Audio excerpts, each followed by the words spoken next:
Oi, pessoal. Eu sou Ashley Banfield e este é o Drop Dead Serious.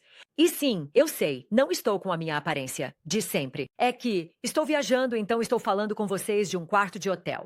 Mas isso não significa que eu não esteja acompanhando o caso Diddy Combs em Nova York. Por quê? Eu achei que seria grande. Eu só não achei que seria tão grande assim. Mas tenho que dizer, hoje não foi um bom dia. Hoje não foi um bom dia para Sean Combs.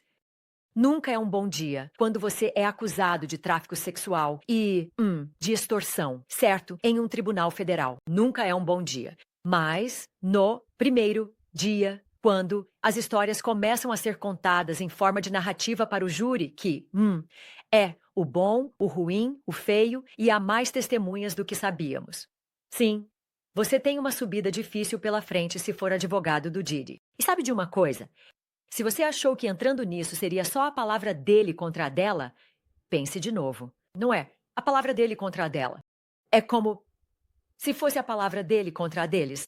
E quando digo deles, quero dizer, provavelmente pelo menos 2 ou 3 testemunhas de corroboração, não apenas. Uma mulher dizendo que ele fez isso e o Diddy dizendo, não fiz. Isso é diferente. Se os promotores estiverem certos em suas declarações iniciais, há mais de uma pessoa envolvida em alguns desses incidentes. Então, mal posso esperar para ouvir todos eles. Mas hoje, ouvimos o depoimento de uma delas e foi muito, muito impactante. Então, é algo importante. Se você tem pensado que existe esse vídeo, certo? Todos nós já vimos isso no noticiário. A CNN mostrou. Foi uma surra. Foi horrível. Aconteceu no corredor de um hotel em Los Angeles e é a Cassie Ventura apanhando, você sabe do quê? Do Sean Combs, por própria admissão dele, certo? Ele foi às redes sociais pedir desculpas por isso. Então, está aí para todo mundo ver. É ele e ele fez isso com ela. E ele não foi acusado de agressão e não foi acusado de violência doméstica, certo? Não foi. Então, se você estava pensando, bem, o que isso tem a ver com tráfico sexual e associação criminosa? Ah, você teve sua resposta hoje. Porque tudo o que aconteceu antes daquela surra veio à tona através do depoimento de um cara que estava lá, que viu outro cara, que estava lá, que viu outro cara, que estava lá, no quarto de hotel, onde Diddy e Cassie voltaram depois da surra. Outro cara? Que outro cara? O que ele vai dizer que aconteceu logo antes daquela surra? É aí que a coisa pega, certo? Isso é grande. Isso é enorme. Porque, sim, pode ter havido sexo coercitivo. Pode ter havido extorsão. Pode ter havido uma violação da lei Mann. Aqui, certo? Pode ter havido sequestro. Pode ter tanta coisa. E deixa eu te dizer uma coisa. As coisas que estavam vindo do banco das testemunhas e das aberturas para a galeria, para você, para mim e para todo mundo, eram tão desconfortáveis. Foi desconfortável para todos porque sempre que você fala sobre coisas sexuais, fetichistas, isso é privado, certo? Mas se são coisas sexuais, fetichistas e criminosas, não é. Só da conta deles. É da conta de todos. Somos a comunidade. Temos que agir. Se alguém da nossa comunidade está sendo machucado. Mas os filhos do Diddy estavam todos no tribunal. Todos os 6, certo? A mãe do Diddy estava no tribunal. Os filhos do Diddy e a mãe do Diddy assistiram a grande parte disso, até que, simplesmente, não aguentaram mais. E o júri não apenas ouviu acusações perturbadoras, ele viu acusações perturbadoras. Porque os promotores não perderam tempo, logo de cara eles exibiram o vídeo. Você sabe, o vídeo mostrando o Puff Daddy espancando a então namorada dele, Cassie Ventura, que é em um corredor de hotel em Los Angeles. O vídeo mostra ele arrastando-a, pisoteando-a, socando-a, arremessando um vaso que se quebrou em pedaços. E isso foi realmente só o começo. Este não é um julgamento de celebridade. Os promotores dizem que é o desmantelamento de uma organização criminosa de 20 anos movida pelo medo, chantagem e brutalidade. Então, vamos direto ao que aconteceu no primeiro dia deste caso federal. Didi entrou no Tribunal Federal de Manhattan com um sorriso. Ele estava usando uma camisa social branca, por baixo de um suéter claro e calças caqui. E como eu disse, sua mãe e todos os seus 6 filhos estavam sentados na segunda fileira, todos vestidos de preto e branco. Ninguém estava usando aquelas coisas de free puff, certo? Não é permitido. Então, eles não tentaram essa manobra. E se tivessem tentado essa manobra, como o primo dele fez durante toda a seleção do júri, teriam sofrido as mesmas consequências que o primo sofreu, que foi o juiz disse, vire isso do avesso ou tire isso. Não, eles simplesmente apareceram de preto e branco. Preto e branco. Não sei se havia uma mensagem ali, mas talvez, né? Pense nisso. Então, imediatamente, o Puff acenou para a família e depois abraçou todos os seus 8 advogados. 8. Ele abraçou todos os seus 8 advogados. Isso é muito advogado. Isso é muito dinheiro. Mas ele é bilionário. E então ele se sentou. Como se fosse uma reunião de negócios, porque, não vamos esquecer, ele é um bilionário, certo? Ele é um executivo. Esse cara já conviveu socialmente e nem tão socialmente, assim com os mais ricos, famosos e poderosos. Ele já conheceu e festejou com presidentes, outros bilionários e outros milionários. Então, isso quase parecia só mais uma reunião, exceto, claro, por toda a parte do tribunal, o júri e o cara, sentado no banco.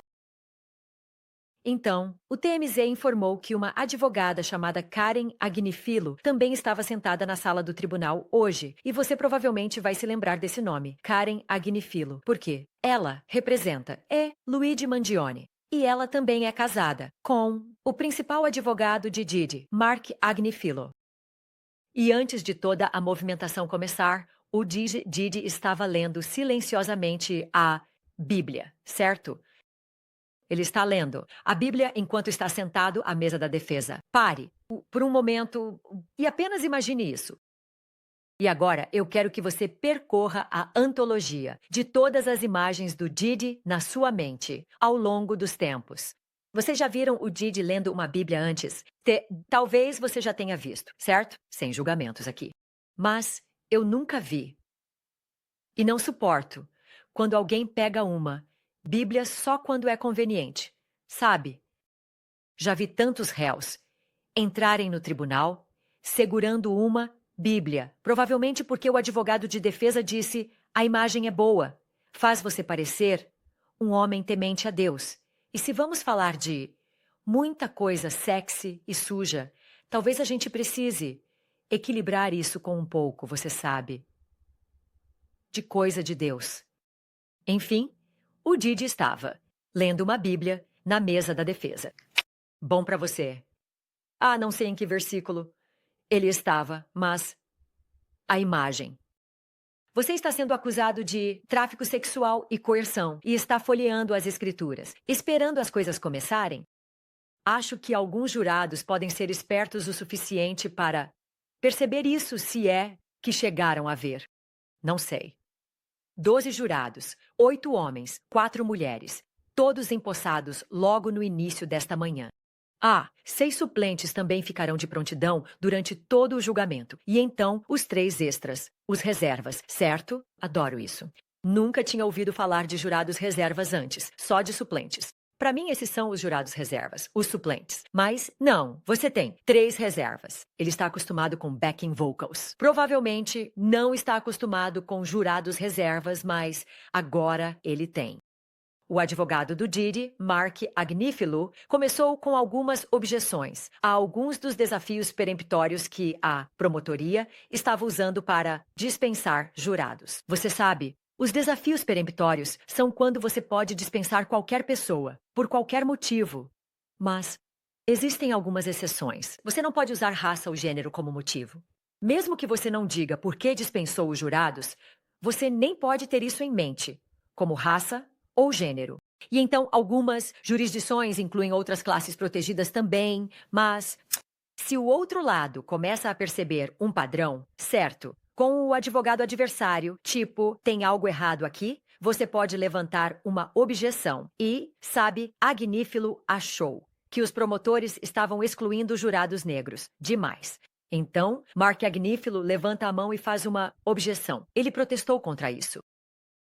Mas os promotores já estavam preparados para isso. Eles tinham uma justificativa. Eles rebateram e disseram: não, nós não estávamos excluindo jurados negros. Na verdade, estávamos formando um júri diverso. E cada exclusão que fizemos tinha uma explicação neutra em relação à raça, como viés. Como viés contra a polícia. Alguns tinham esse viés contra o sistema prisional. Algumas tinham maridos que cumpriram pena. Algumas tinham histórico de violência doméstica em suas vidas. Fossem eles negros ou não, essas coisas serviam para se proteger. Proteger-se. Eles já tinham tudo pronto para se proteger. E o juiz concordou com o governo, certo? Eles tinham uma justificativa. Parecia tudo correto. E assim seguiram em frente. Então, quando você já tem o júri formado e todas as objeções a qualquer recusa peremptória resolvidas, aí vem a minha parte favorita. É quase a minha favorita. Há duas coisas que estão empatadas como minhas favoritas nos julgamentos.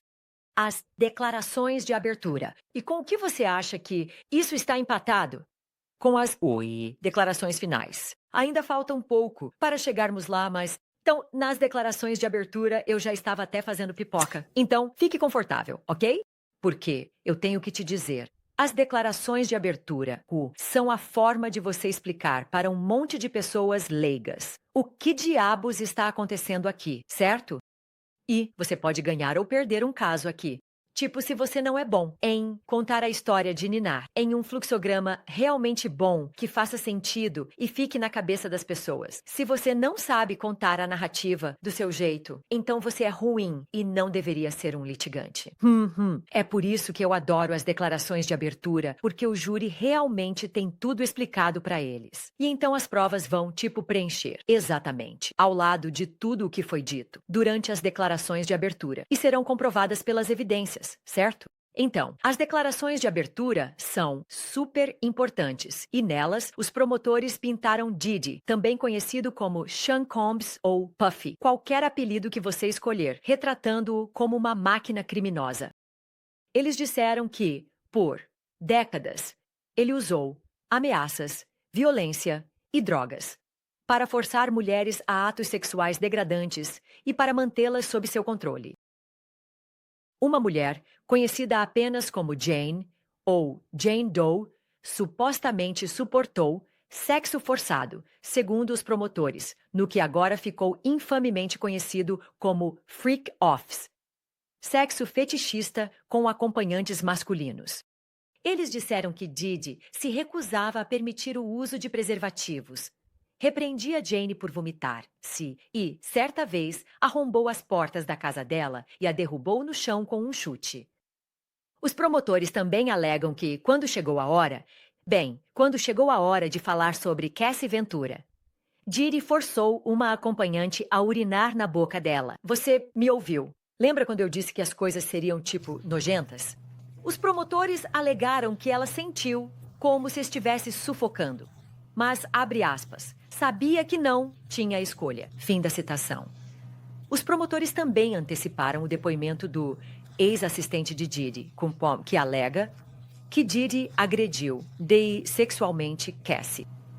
Eles também anteciparam o depoimento de um funcionário que afirma ter sido forçado a entrar em um SUV sob a mira de uma arma. E veja só, os promotores dizem que um chefe deve testemunhar que foi obrigado a conseguir drogas para Diddy. E então o governo exibiu a gravação.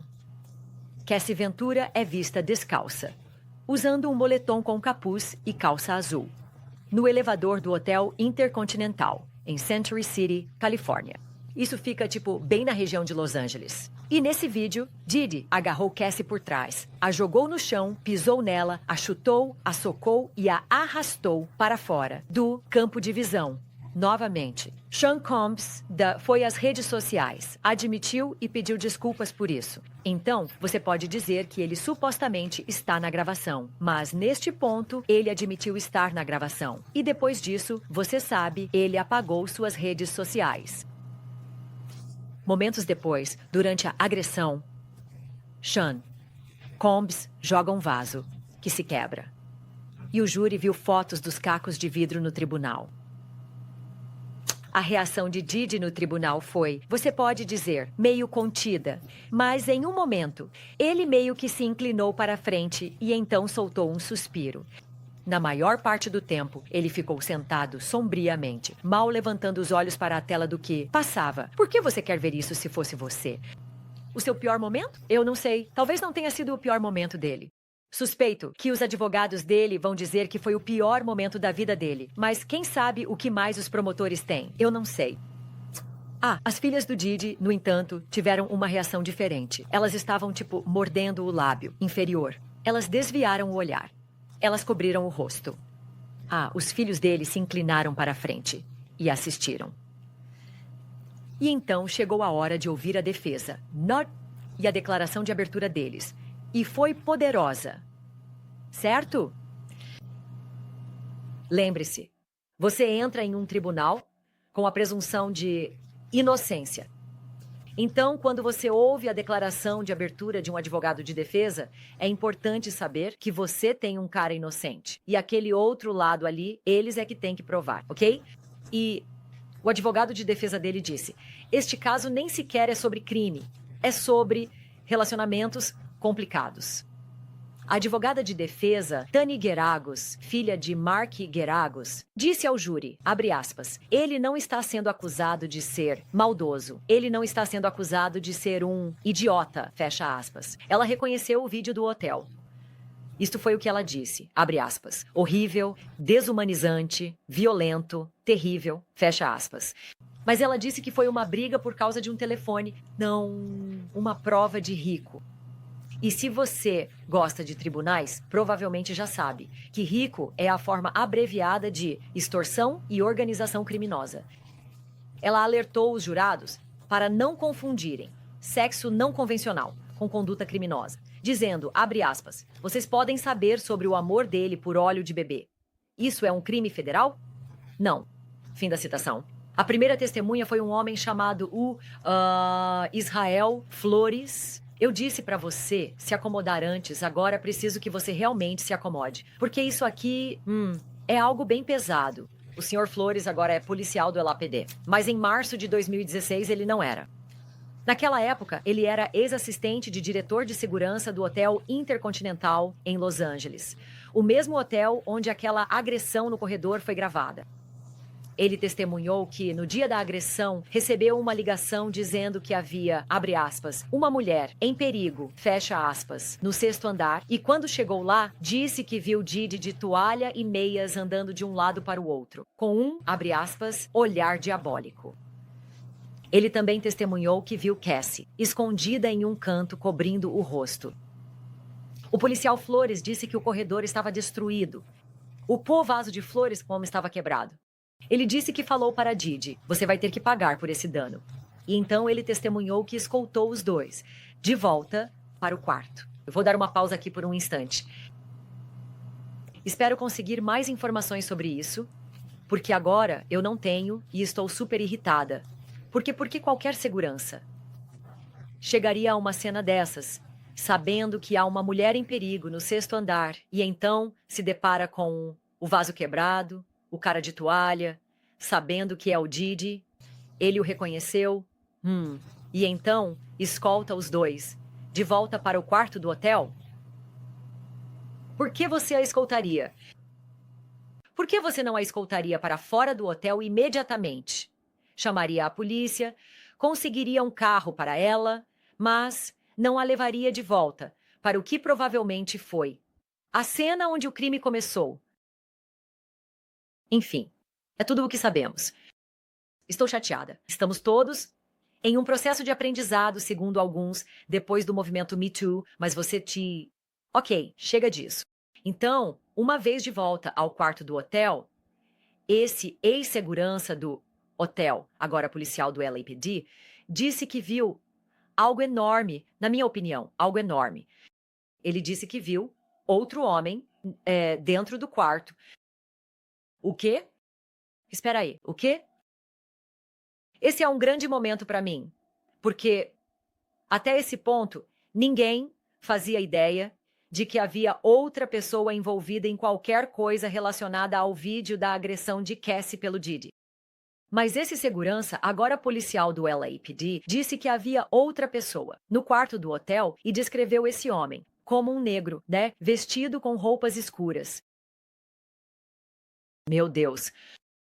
Será que esse homem negro vestido com roupas escuras testemunhou o que aconteceu antes de Cassie sair voando pelo corredor, perseguida pelo Diddy, antes de levar aquele golpe? Esse homem vai aparecer no julgamento? Ou sabemos quem ele é? Ele vai ser uma testemunha? Ele vai nos contar o que aconteceu antes de tudo? Porque até agora eu vi uma agressão e o Diddy não foi acusado de agressão. Eu quero saber o que aconteceu naquele quarto de hotel, antes da correria para salvar a própria vida. É o seguinte, e isso é importante para a defesa. Esse segurança não anotou isso. Ele não escreveu essa parte, que havia um homem. No quarto do hotel, um homem negro vestido todo de roupas escuras. Ele não colocou isso no relatório na época. E o motivo pelo qual não colocou foi porque, segundo ele, o homem não estava envolvido. Ou seja, ele não estava participando do incidente que o segurança presenciou. Quando Cassie saiu do quarto, o policial Flores disse que Diddy lhe ofereceu um maço de dinheiro e ele disse que o maço tinha o comprimento da sua mão. Ele disse algo como do polegar ao mindinho, do polegar ao mindinho, e eu não sei se isso significa do início do polegar ao início do mindinho ou até as pontas, porque isso pode significar muita coisa e eu não sei que tipo de notas eram, porque se fossem de 100, notas de $100, seria muito dinheiro. Se fossem notas de $1, nem tanto, mas esse é o testemunho. Ele recebeu um maço de dinheiro do comprimento da mão dele e ele disse, abre aspas, era para resolver isso. Não conte a ninguém. Essa foi a frase. Resolva isso. Não conte a ninguém. Fim da citação. Foi isso que Flores disse que Diddy falou para ele. E o policial Flores disse que interpretou isso como uma tentativa de suborno. Ele também disse que recusou o dinheiro. O promotor afirmou que aquele dinheiro, $100 mil em um saco de papel pardo, fazia parte de um esforço deliberado para manter o incidente em segredo e suprimir aquele vídeo. Mas Flores não ficou em silêncio. Ele gravou as imagens das câmeras de segurança do hotel em seu próprio celular e disse ao tribunal que fez isso para poder mostrar à esposa, porque, segundo ele, minha esposa não acreditaria no que eu vi. E esse vídeo foi exibido ao júri na íntegra e depois analisado novamente, quadro a quadro. Lembra quando eu disse que esse foi um dia ruim para o Diddy? Durante o contra-interrogatório, o advogado de defesa de Diddy, Brian Steele, destacou que o relatório de ocorrência do policial Flores não incluía alguns dos detalhes muito importantes que ele havia contado ao tribunal, como descrever o olhar de Diddy como, abre aspas, um olhar diabólico. E o fato de Cassie estar com um olho roxo que não constava em seu relatório. Além daquele outro homem, fantasma no quarto do hotel, o homem negro vestido todo de roupas escuras. Isso não está no relatório policial. Mas o policial Flores manteve sua posição. Não foi combativo, mas ele foi realmente muito objetivo. Ele disse, abre aspas, o que você está dizendo é que eu deveria ter acrescentado informações extras, que não precisavam ser adicionadas. Fecha aspas. Quando o advogado de Diddy perguntou se o magnata do hip-hop estava em uma suíte presidencial, Flores respondeu de forma bem direta. Uma suíte presidencial? No 6º andar? Acho que não. Estou acrescentando o tom, mas foi mais ou menos assim que ele falou. E então chegou a hora da segunda testemunha depor. Daniel Philip Nah, um acompanhante masculino de 41 anos que comandava um show de strip masculino para mulheres em Nova York em 2012. Ok. Já te avisei algumas vezes que as coisas iam ficar picantes e ousadas, então é melhor se preparar, pegar uma bebida ou se acomodar. Vou reforçar isso agora porque as coisas vão ficar meio pesadas de novo. Então, Daniel Phillip disse que conheceu Cassie pela primeira vez através do seu chefe e que foi contratado inicialmente por Didi e Cassie para fazer um striptease para eles no Gramercy Park Hotel. Mas quando ele chegou, ele testemunhou que não era uma festa. Era só Cassie e Didi. E a descrição dele sobre conhecer Didi pela primeira vez foi tipo... parecia cena de um roteiro de filme. Ele disse que Didi estava sentado no sofá, observando do canto, vestindo um roupão branco, um boné de beisebol e uma bandana amarrada sobre o rosto, cobrindo tudo abaixo do nariz, sobre o nariz e tudo abaixo. O Sr. Phillip disse que foi pago por Cassie para fazer sexo com ela, enquanto Didi ficava sentado por perto, se masturbando. Disseram para ele não usar preservativo, mas que óleo de bebê, Astroglide e velas, tudo isso estava disponível em abundância. Ele disse que Didi filmou tudo com uma filmadora ou um celular e ainda tirou uma foto da carteira de motorista de Phillip, o que Phillip disse ter interpretado como uma ameaça. Ele disse que encontrou Cassie e Didi muitas vezes em vários lugares de Nova York, como o apartamento de Didi em Nova York, o apartamento de Cassie em Nova York e diversos hotéis por toda Manhattan. Ele testemunhou que, às vezes, Didi ordenava que ele ejaculasse ou em Cassie, ou dentro de Cassie. De qualquer forma, essa testemunha disse que às vezes ficava esperando por horas na suíte enquanto Didi e Cassie desapareciam no quarto. Ele contou ao tribunal que recebia entre $700 e $6.000, dependendo de quanto tempo ficava, e disse que, às vezes, permanecia lá por cerca de 12 horas ou mais. Mas isso não era o pior do que ele tinha para contar àquele tribunal. Phillip testemunhou que, uma vez, dentro do apartamento de Cassie, na West End Avenue, viu uma garrafa de bebida voar pela sala e bater na parede. Em seguida, ele disse que Didi agarrou Cassie pelo cabelo e a arrastou para o quarto, onde ele ouviu tapas e gritos.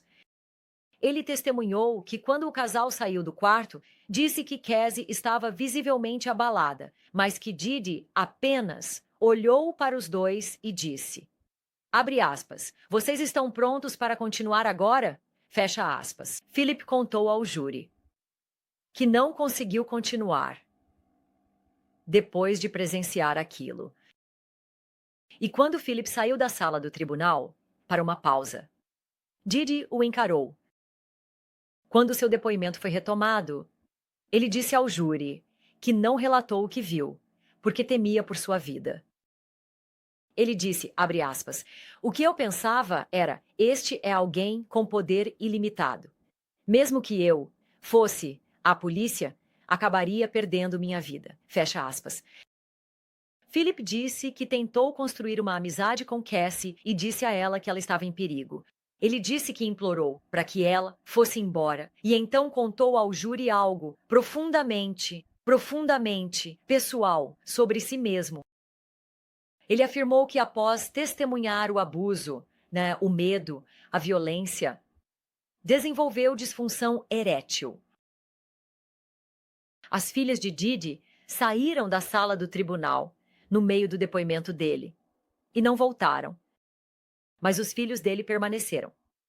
E enquanto o júri fazia anotações, não houve reações dramáticas por parte deles. Eles apenas pareciam quietos e concentrados. A sessão foi encerrada pontualmente às 17. Mas Phillip voltará ao banco das testemunhas na manhã de terça-feira, porque os advogados de Didi, ainda têm cerca de 1 hora de contra-interrogatório. E mais tarde, na terça-feira, esperamos ouvir Cassie Ventura, a própria principal testemunha. E se você acha que isso não será dramático, dizem que será. A primeira vez em 6 anos que Cassie e Didi se verão. Eu vou acompanhar esse julgamento todos os dias com resumos. Vou trazer todos os detalhes para você à medida que eles acontecerem. Então, só te peço uma coisa. Certifique-se de se inscrever. Não quero que você perca nenhuma atualização, mas também não quero que você perca os episódios bônus, porque de vez em quando eu enlouqueço e lanço um episódio extra. E se você não estiver inscrito, não vai receber. E muitos desses episódios bônus são, não sei, digamos, improvisados, o que significa que qualquer coisa pode acontecer. Então, se inscreva, você não vai querer perder. Até a próxima, pessoal. Eu sou Ashley Banfield. Muito obrigada por ouvir, muito obrigada por assistir e lembrem-se, por favor, a verdade não é apenas séria. Ela é mortalmente séria.